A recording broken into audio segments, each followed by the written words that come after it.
So I think the first time I realized that my words had an impact was at the very, very beginning of my career. The video with Rodney King being beaten was released, and I went running to my executive producer and saying, here's a story, and she told me it wasn't a story. Okay. By the next day, of course, the whole world is reporting on the story that is really a story. It's the headline.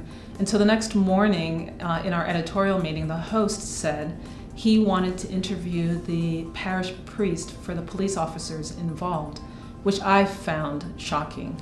When it got to my turn, I said that I wanted to interview Rodney King's kindergarten teacher, because if the parish priest is relevant, so is Rodney King's kindergarten teacher. And of course, it created this big conversation in the newsroom about whose story we're telling and so on.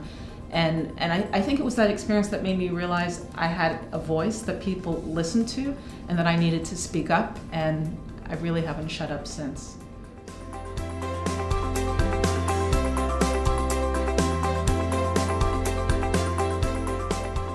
So my rituals, I have a bunch of rituals. Some of them are big, some of them are not. I mean, my biggest habit is reading. I read everything. Of course, we're all glued to our phones. I wake up and I'm checking I'm a journalist, so I'm checking all kinds of wires and news sources.